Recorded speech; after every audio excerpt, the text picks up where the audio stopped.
오늘 우리가 읽은 본문의 말씀에 보면 사도 바울이 고백했던 너무나도 유명한 말씀이 기록되어져 있습니다. 나의 나 된 것은 하나님의 은혜로 된 것이니. 그는 목회를 하면서 또 제자들을 양성하면서 복음을 전하면서 항상 그 마음속에 끊이지 않고 가졌던 마음이 내가 지금까지 지내온 것, 지금 내 모습으로 된 이 모든 것은 다 하나님의 은혜라고 그것을 잊어버리지 않았다는 것입니다. 그 때문인지 모르지만 바울은 날마다 더 큰 하나님의 은혜를 받아서 사도들 가운데 가장 큰 자라고 우리는 그를 인정하고 있습니다. 그럼에도 불구하고 오늘 본문에 그는 우리와는 전혀 다르게 표현하고 있습니다. 나는 모든 사도보다 더 많이 수고하였으나 지극히 작은 자다. 또는 내가 한 것이 아니라 하나님의 은혜로 한 것이라고 계속해서 은혜를 강조하고 있습니다. 이 말은 바울은 하나님의 은혜를 철저하게 깨닫고 알고 있었다라는 것입니다. 여러분, 우리가 신앙생활뿐만이 아니라 세상 일을 할 때도 마찬가지입니다. 인간으로서 가장 하지 말아야 될 일 중에 하나가 바로 은혜를 원수로 갚는 것입니다. 은혜를 원수로 갚는 것, 이건 정말 우리가 하지 말아야 될 일들입니다. 그럼에도 불구하고 우리 주변에 또 우리 많은 사람들이 그런 이야기를 가끔 합니다. 은혜를 원수로 갚는 사람이다. 저 사람은 은혜를 모르는 사람이다. 그렇게 하는 이야기를 종종 듣고 있습니다. 여러분, 은혜를 모른다는 것 굉장히 불행한 일입니다. 심지어 우리가 신앙적으로 하나님 앞에 나와서 하나님의 은혜를 모른다는 것은 정말 비극적인 일이고 엄청나게 큰 결과를 우리에게 가져오는데, 그 결과가 좋은 결과가 아니라 나쁜 결과입니다. 역대하 32장 25절에 있는 말씀에 보면은 히스기야에 대한 이야기를 성경은 이렇게 기록하고 있습니다. 히스기야가 마음이 교만하여 그 받은 은혜를 보답하지 아니하므로 진노가 그와 유다와 예루살렘에 내리게 되었더니. 우리가 잘 알다시피 히스기야는 신앙이 대단한 사람이었습니다. 히스기야 하면 우리가 딱 떠오르는 이야기였죠. 그의 수명을 15년이나 연장받았다. 얼마나 믿음이 좋았으면은 그 생명을 15년이나 더 연장받았겠습니까? 그런데 히스기야에 대한 성경의 평가는 그렇지 못했습니다. 그가 마음이 교만해서 하나님의 은혜를 잊어버렸다는 것입니다. 그래서 그가 하나님의 진노를 사서 벌을 받는데, 문제는 그가 아니고 성경은 이렇게 기록했습니다. 그와 유다와 예루살렘에 하나님의 진노가 임했다는 거예요. 왜 히스기야가 잘못했는데 유다가 벌을 받고 예루살렘이 벌을 받습니까? 바로 히스기야가 관리했던, 다스렸던 나라였기 때문에 그렇습니다. 결국 이 말은 하나님의 은혜를 모르는 지도자를 만난다든지 하나님의 은혜를 모르는 사람을 만나면 나라와 아니면 가정과 우리 직장과 모든 것들이 잘못될 수 있다는 것입니다. 하나님의 진노 속에 들어갈 수 있다는 것입니다. 하나님의 은혜를 모르는 일은 하나님이 굉장히 싫어하는 일이었습니다. 하나님이 히스기야에게 수명만 연장해서 아닙니다. 당시에 주변에 있는 모든 나라들이 다 히스기야 왕에게 와서 조공을 바칩니다. 조공을 바친다는 것은 약한 나라가 강한 나라에게 바치는 것입니다. 그렇다면 당시에 유다는 하나님의 은혜로 주변에 있는 모든 국가들보다 더 강해졌다는 것입니다. 그 조공을 바치는 나라들 가운데 심지어 바벨론까지 있었습니다. 바벨론이 어떤 나라입니까? 그 거대한 제국을 이루고 당대 그 세계를 제패했던 나라가 바벨론입니다. 그런데 그 바벨론 왕조차도 히스기야 시대 때는 선물을 보내고 사신을 보내고 했던 그런 일들이 성경에 기록이 되어져 있습니다. 그런 히스기야가 이 하나님의 은혜를 잊어버렸다는, 몰라버렸다는 것입니다. 그 은혜를 보답하지 않았다는 것입니다. 그래서 하나님이 진노하신 겁니다. 은혜를 보답한 정도가 아니라요, 자기를 우상화 시켜버렸습니다. 하나님에 대한 신앙을 잊어버렸습니다. 그래서 망하는 길로 갈 수밖에 없었습니다. 여러분, 세상에도 우리 주변에도 은혜를 모르고 사는 사람들이 적지 않습니다. 그런데 은혜를 모르는 결과는 성경이 분명히 이야기합니다. 그 사람에게 하나님의 진노가 임한다. 다른 말로 하면 그 사람은 은혜를 모르기 때문에 언젠가는 망하게 되고 잘못되게 되고 실패하게 된다는 것입니다. 그래서 우리는 세상 살아가면서도 하나님뿐만 아니라 사람 앞에서도 은혜를 잊어버리면 안 됩니다. 은혜는 잊어버리지 않는 사람에게 더 큰 은혜를 가져다 줍니다. 바울은 하나님의 은혜를 잊어버리지 않았습니다. 뭔가 하는 것마다 다 하나님의 은혜라고 고백했기 때문에 바울은 정말 사도들보다, 어떤 사도들보다 더 뛰어난 하나님의 능력을 계속해서 발휘할 수 있었습니다. 은혜는요, 아는 자에게 더 큰 은혜가 임하게 하는 놀라운 위력이 있습니다. 그러니까 우리가 하나님 앞에 나와서 내가 하나님의 은혜입니다, 나는 하나님의 은혜 때문에 된 것입니다 라고 고백하면 할수록 하나님은 앞으로 더 큰 은혜를 주신다는 것입니다. 이것이 성경이 우리에게 약속하고 있는 은혜를 아는 사람에게 주신 축복입니다. 바울은 그래서 항상 기뻐했습니다.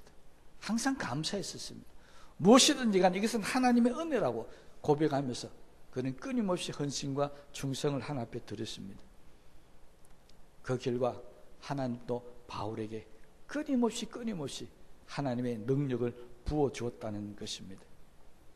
결국 우리도 하나님 은혜에 감사하며 살아야 되는 이유가 이 감사가, 이 은혜에 대한 감사가 앞으로도 계속 내가 이 세상을 살아가는 동안에 계속해서 하나님이 우리에게 주시는 은혜가 있기 때문에, 축복이 있기 때문에 우리는 계속해서 하나님 앞에 감사하며 살아가야 된다. 무엇에 감사하라고요? 하나님이 나에게 은혜를 주셨다. 하나님이 나를 높여주셨고 하나님이 나를 잘되게 해주셨다. 이렇게 우리는 은혜를 알자는 것입니다. 그런데 사람들은요, 조금만 높아지면, 조금만 잘 되어지면은 교만함을 드러내고 자기를 자랑하려고 하는 본성이 있습니다. 어떤 누구도 마찬가지입니다. 힘들고 어려울 때는 절대 자랑하지 않습니다. 교만하지 않습니다. 그런데 어느 순간에 지위가 높아지고 가진 것이 많아지고 사람들로부터 존경을 받기 시작하면요, 그때부터는 사람이 달라지기 시작합니다. 그래서 주변에 있는 사람이 그럽니다. 저 사람이 요즘 많이 달라진 것 같아. 좀 높아지더니, 좀 많이 가지더니 사람이 변했다. 이건 뭡니까? 은혜를 모른다는 이야기입니다.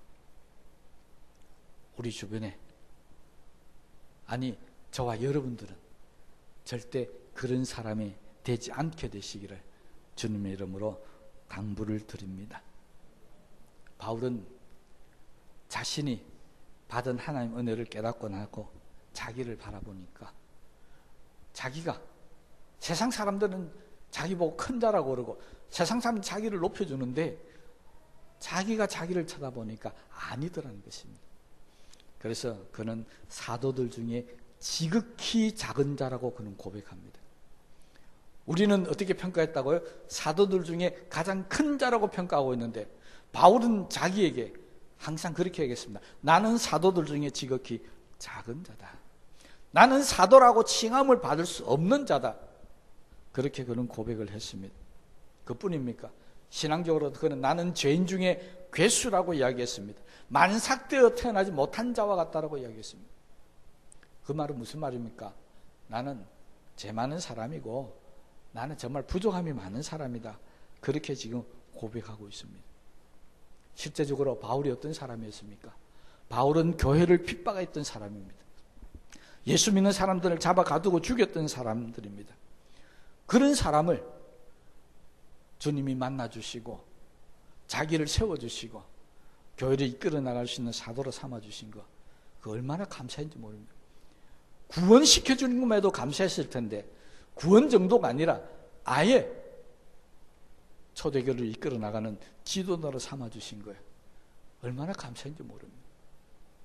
가는 데마다 교회를 세우는데 그 교회가 그냥 세워지는 게 아닙니다. 엄청난 큰 교회로 부흥하고 성장합니다. 그런 모습을 바라보면서 세상 모든 사람들은 바울을 향해서 당신은 정말 대단한 사람이라고 그렇게 칭찬을 아끼지 않습니다. 그때마다 바울은 다짐합니다. 나의 나 된 것은, 그 말은 뭡니까? 내가 이렇게 칭찬받고 잘 된 거, 망한 모습이 아닙니다. 실패한 모습이 아닙니다. 내가 오늘 이렇게 성공한 나의 모습, 나의 나 된 것은 하나님의 은혜로 된 것이라고 그렇게 그는 외치고 있다라고 하는 것입니다. 이 말로 다른 표현하면 내가 능력이 많아서 이렇게 죽은 자도 살리고 병든 자를 고치는 게 아니라는 겁니다. 뭐라고요? 하나님의 은혜입니다. 내가 안디옥 교회를 크게 부흥하고 성장시켜서 세계를 향해서 선교하는 교회를 만드는 것, 내가 능력이 있어서 그런 게 아니라 하나님의 은혜라고 이야기합니다. 제자들을 잘 훈련시켜서 디모데나 디도 같은 그런 훌륭한 지도자들을 만들어낸 것, 내 실력이 아니고 하나님의 은혜라는 것입니다. 편지를 써서 각 교회마다 보냈는데 그게 나중에 성경이 됩니다. 그게 신약 성경이잖아요. 그렇게 하나님의 진리를 사람들에게 가르치고 나타내게 된 것, 바로 내가 쓴 글이 하나님의 성경이 된 것, 내 능력이 아니라 하나님의 은혜로 된 것이라고 그렇게 그는 고백하고 있습니다. 우리와는 다르죠. 우리는 그 정도 되면 벌써 자랑했습니다. 벌써 교만해졌습니다. 그런데 바울은 그렇지 않았습니다. 분명하게 이야기합니다. 나의 나 된 것은 하나님의 은혜입니다. 그런데 우리는 이 말을 못합니다. 많은 사람들이요, 나의 나 된 것은 하나님의 은혜라고 말을 하지 않습니다. 지난 모습과 지금의 모습을 보니까 내가 많이 좋아졌습니다. 나아졌습니다. 성공했습니다. 건강해졌습니다. 잘 되어졌습니다. 그런데도 사람들은 이게 하나님의 은혜라고 그렇게 말하지 않더라는 것입니다. 오히려 하나님께 영광 돌리지 않고 자기가 그 하나님의 영광을 가로채려고 하는 사람이 얼마나 많이 있는지 모릅니다. 마치 내가 능력이 있어서, 내가 잘해서 자기가 한 것처럼 자기의 공을 드러내더라는 것입니다. 그것은 하나님의 영광을 가로채는 것입니다. 성경에 하나님의 영광을 가로치는 존재를 가리켜서 사탄이라고 합니다. 하나님의 받으실 영광을 자기가 중간에서 받고자 하는 존재, 사탄입니다. 여러분, 바울은 늘 고백했습니다. 뭐라고 고백했다고요? 하나님의 은혜입니다. 그러므로 우리도 하나님 앞에 고백할 수 있어야 됩니다. 사업이 잘 되면 하나님의 은혜라고 고백하십시오. 내가 건강해지면 하나님의 은혜라고 고백하십시오. 자녀가 잘 되면 하나님의 은혜라고 고백하십시오. 직장에서 뭔가 내 지위가 달라져도 이건 하나님의 은혜라고 그렇게 고백할 수 있어야 한다는 것입니다. 그런데 그렇지를 않습니다. 자기 자랑, 자기 수고를 내십니다. 분명히 오늘 성경에 보면요, 바울은 자기 수고를 내셔야지 않았습니다. 다 하나님께 영광을 돌렸다는 것입니다. 바울이 얼마나 고생하고 얼마나 헌신적으로 수고하고 애를 썼습니까? 그 결과 얼마나 많은 사람들이 예수를 믿게 되고 얼마나 많은 이방 땅에 수많은 교회를 세웠는지 모릅니다. 그렇게 많은 일을 하고서도 바울은 고백합니다. 내가 한 것이 아니라 하나님의 은혜입니다라고 그렇게 고백했다는 것입니다. 거꾸로 한번 생각해 봅시다. 바울이 하나님의 은혜라고 생각 안 했었다면 바울은 제가 짐작할 때 아마 이렇게 변했을 겁니다. 바울과 비교되는 인물이 있죠. 바로 베드로입니다. 바울은 베드로에게 아마 이렇게 얘기했을 겁니다. 아니, 예수님의 수제자라고 하는 사람이 예루살렘 교회 하나 제대로 이끌지 못하고 딴 데 가서 이방 땅에 가서 교회 하나 세우지 못하고 그게 무슨 수제자냐, 자기하고 비교하면서 아마 바울은 베드로를 향해서 아마 핀잔을 준지 모릅니다. 실제 그렇잖아요. 바울과 베드로가 한 일만 바라보면 베드로는 바울에게 명함도 못 내밉니다. 그뿐입니까? 다른 제자들을 향해서도 그렇습니다. 당신들은 3년 반 동안 예수님 따라다니면서 말씀을 직접 들었고 예수님이 행하는 기적을 직접 봤고 그렇게 3년 반 동안 훈련받아서 지금 해놓은 게 뭐냐? 그렇게 말할 수 있을 겁니다. 바울은 아마 이렇게 이야기할 겁니다. 나는 딱 한 번 예수님 만났다. 어디 있어요? 다메섹 도상에서요. 나는 딱 한 번 예수님 만나고 난 후에도 이렇게 많은 일을 했고 이렇게 많은 교회를 세웠는데 당신들은 뭐냐? 3년 반 동안 예수님과 함께 있으면서 해놓은 게 뭐냐? 아마 그렇게 이야기할 수도 있었을 겁니다. 바울은 그렇지 않았습니다. 바울은 오늘 뭐라고 고백한 줄 아십니까? 10절 말씀에 내가 모든 사도보다 더 많이 수고하였으나 바울도 사도들보다 내가 더 많이 했다는 거 자기가 스스로 이야기합니다. 그런데 여기까지는 우리와 똑같은데 그 다음이 다릅니다. 그 다음이 뭐라고요?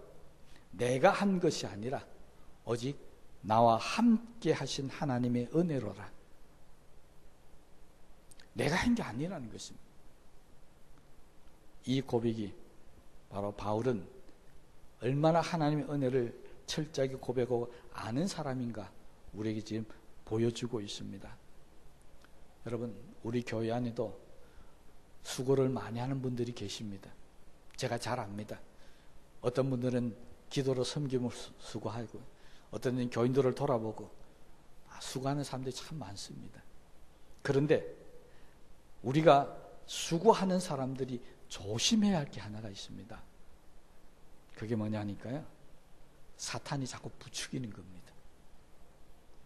사탄이 와서 야, 너는 그렇게 열심히 수고하고 헌신하고 봉사하는데 내 주변을 봐라. 다른 사람들은 아무도 너처럼 안 한다. 그럴 때 우리는 마음이 비뚤어지기 시작합니다. 그거요, 사탄이 하는 거라는 사실을 깨닫게 되시기 바랍니다. 성령은 그렇게 안 합니다. 성령은 바울에게 역사한 것처럼 합니다. 내가 다른 사람보다 더 많이 수고했지만은 그러니까 내가 한 것이 아니라 나와 함께 하신 하나님의 은혜로 한 것이다. 사탄이 아무리 부추겨도 넘어가지를 않습니다. 그런데 은혜를 모르는 사람은 사탄이 부추기면 그냥 넘어갑니다. 그렇지. 내가 이렇게 수고하는데, 내가 이렇게 열심히 하는데 왜 다른 사람들은 다 손 놓고 죄송한 이야기지만 코빼기도 안 보이냐? 이렇게 화를 내고 짜증을 냅니다. 그거 누가 하는 겁니까? 하나님의 은혜로 하는 것이 아니라 내 힘으로 하기 때문에 그런 일들이 생긴다는 것입니다. 성경은 분명히 이야기합니다. 은혜를 아는 사람은 어떤 누구도 더 많이 수고하지만은 불평하지 않는다는 것입니다. 원망하지 않는다는 것입니다. 짜증내지 않는다는 것입니다. 왜요? 은혜로 하러 했기 때문에 내가 화낼 일도 없고 내가 짜증낼 일도 없습니다. 하지 않는 사람은 왜 안 하겠습니까? 은혜를 모르기 때문에 안 하는 것입니다. 그렇게 생각하면 간단합니다. 그런데 사탄이 부추긴다고 그게 막 넘어갔어요. 자기를 드러냅니다. 나는 이만큼 하는데 왜 다른 사람은 저러냐고 그렇게 이야기해버립니다. 그러면 사람들과의 관계도 문제가 생겨버립니다. 사탄의 부추김에 넘어간 대표적인 인물이 믿음이 없는 사람이 아닙니다. 예수님을 위해서 헌신을 많이 하는 사람들, 정말 믿음으로 살려고 하는 사람들이 자꾸 사탄의 부추김에 넘어가 버립니다. 대표적인 인물이 바로 마르다입니다. 마르다가 얼마나 주님을 위해서 헌신하고 봉사했는지 잘 아시죠? 어떻게 보면 헌신의 대명사는 마르다입니다. 마르다처럼 주님을 향해서 그렇게 열심히 헌신한 사람 없습니다. 그런데 이 마르다가 마리아를 향해서 불평하고 원망합니다. 나는 이렇게 예수님을 대접하기 위해서 수고하고 애쓰고 있는데 마리아는 손도 까딱 안 하고 예수님 앞에 앉아가지고 은혜만 받고 있다는 거예요. 말씀만 듣고 하하 웃고 좋아하고 있다는 겁니다. 자기는 힘들어 죽겠는데. 그때 예수님께서 마리아를 책망합니까? 마르다를 책망합니까? 마르다를 책망합니다. 왜 그랬다고요? 하기 싫으면 그만하라고요. 마리아를 향해 이럽니다. 저는 지 좋은 일을 하고 있다. 여러분, 좋아서 하는 일은 불평하고 원망하지 않는 겁니다. 그러면 마르다는 지금 무슨 일을 하고 있다고요? 좋아서 하는 일이 아니라는 겁니다. 억지로 내가 맡은 일이기 때문에, 사명 때문에 한다는 것입니다. 그거 하지 말라는 겁니다. 왜 억지로 해서 사탄이 부추기니까 넘어가서 괜한 동생인 마리아를 그렇게 원망하고 핍박하고 결국 자매간에 분쟁이 일어나게 되느냐는 것입니다. 여러분, 마르다는 자기 힘으로 수고했기 때문에 그렇습니다. 자기의 애씀이 있어서 그렇습니다. 이것이 만약에 하나님의 은혜라고 했다면 그는 더 열심히 했을 겁니다. 더 큰 은혜를 받기 위해서. 그런데 마르다는 그렇지 못했습니다. 오늘날도 우리도 마찬가지입니다. 사탄은 항상 은혜를 모르는 사람에게 찾아갑니다. 그리고 그를 향해서 부추깁니다. 이건 은혜가 아니라 네 노력이고 네 힘이고 네 실력이다. 여기에 넘어가 버리면 이제는 하나님의 은혜가 된 것이 아니라 내 힘으로 내가 잘나서 내가 능력이 있어서 내가 실력이 있었다고 교만해지기 시작한다는 것입니다. 그러면 두 가지 문제가 생깁니다. 첫째, 히스기야처럼 하나님의 은혜에 보답하지 않습니다. 은혜를 모르는데 어떻게 은혜에 보답합니까? 안 합니다. 이게 첫 번째 나타나는 것이에요. 두 번째는 하나님의 진노가 임한다는 것입니다. 왜? 은혜를 모를까지는 좋다는 겁니다. 그런데 왜 분쟁을 일으키고 다툼을 일으키고 사람들에게 아픔을 주느냐? 그래서 하나님의 진노가 임한다라고 그렇게 말씀하고 있습니다. 여러분, 하나님의 은혜를 아는 사람과 모르는 사람 어떻게 구별할까요? 어떻게 저 사람은 하나님의 은혜를 안다, 저 사람은 하나님의 은혜를 모른다, 그렇다면 우리는 어떻게 구별할 수 있습니까? 모르겠습니까? 간단합니다.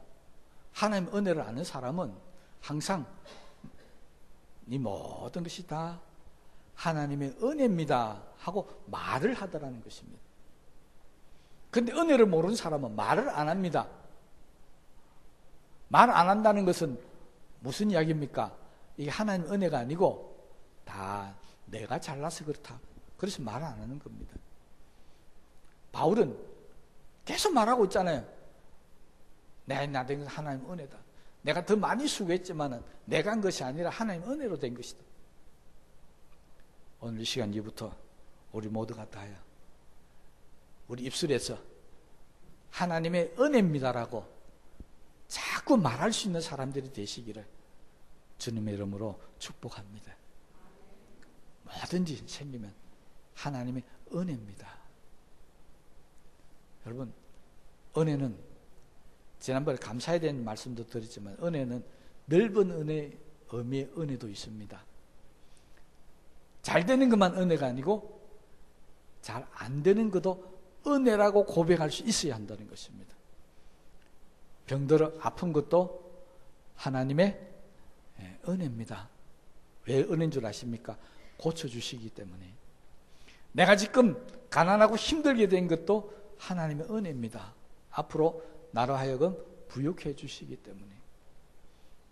이게 넓은 의미의 은혜입니다.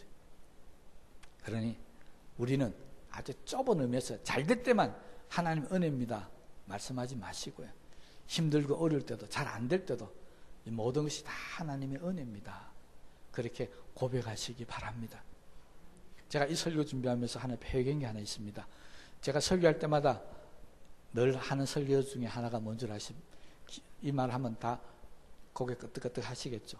제가 항상 설교할 때마다 제 소원이 하나 있었는데 지금보다 키가 10cm만 크시면 좋겠다.